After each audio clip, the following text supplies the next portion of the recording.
So now we'll be talking about the negative effects of standardized testing. Um, as a result, my audience will be able to identify the negative effects that standardized testing has for all parties involved, the students, the school, and the teacher. And the standardized testing actually causes a lot of negative effects for everyone. So standardized testing, which are two words that we hated throughout our whole school career. These tests can range from the tests that we took yearly and quarterly during school, or the ACT or SAT. So these standardized tests that were actually created for as an accountability tool to hold everyone accountable have actually caused more harm than good because they cause a lot of test anxiety for students.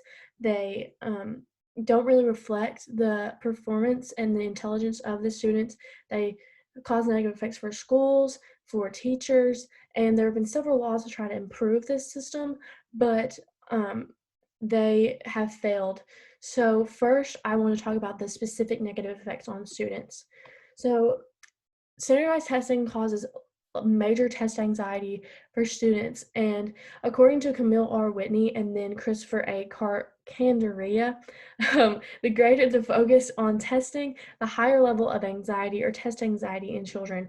And they also say that the negative effects of standardized testing outweighs the positive effects of it. So these tests actually started in the 90s as an accountability tool, but it still has not closed the achievement gap with race and class. Tests could affect the school and staff members' behavior, which then in turn causes the students' behavior to change.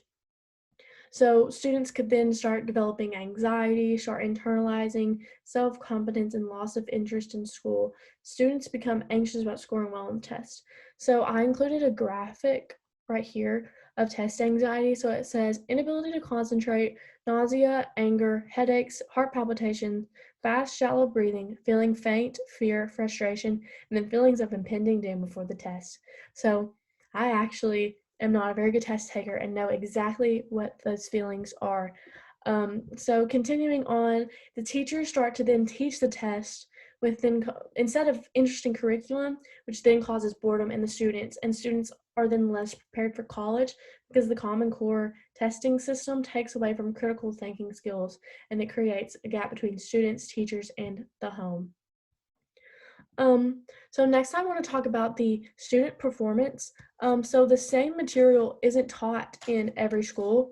And according to Fair Test, which is the National Center for Fair and Open Testing, they say that there are large gaps between student performance on a pressurized test compared to their actual level of intelligence. The scores on the ACT can be off to up to 2.2 points.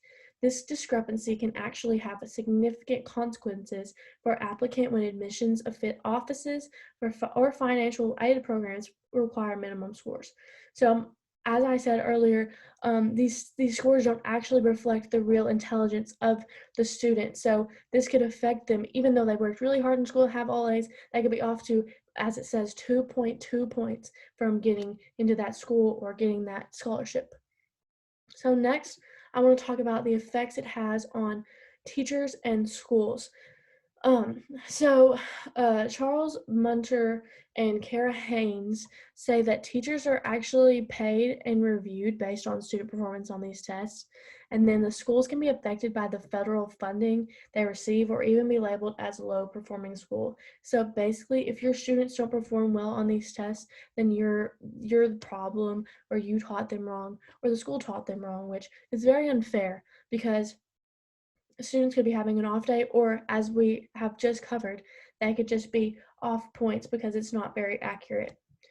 So next I want to talk about the No Child Left Behind Act and the Every Student Succeeds Act.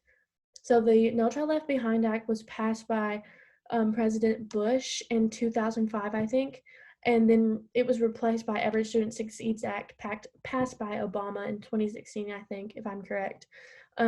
So the NCLB had ridiculous standards that set schools up to fail. And then that was then replaced by the Every Child Left Behind Act. It was supposed to focus on students succeeding no matter their background or anything, but it obviously didn't do that. And it would be better if it focused on fully preparing all students for their future, not just specific students. Both of these laws failed to address the needs of each student regardless of their background. In conclusion, standardized testing has many problems, as we discussed. It has many negative effects on students and teachers and schools. It causes students major test anxiety. Teachers could get lower income, and schools could get lower federal funding. And then the No Child Left Behind Act and the Every Student Succeeds Act didn't really help improve the system at all. In fact, it could have made it worse. So based on my research and all of these reasons, the best solution, I believe, would either to be to fix the system for all students, because we have seen that, excuse me, we have seen that this test is also, not focused. It's not focused on everyone. It's just focused on certain backgrounds of students, and then or to abolish it completely and get rid of it for the students, because that is the main priority. So thank you.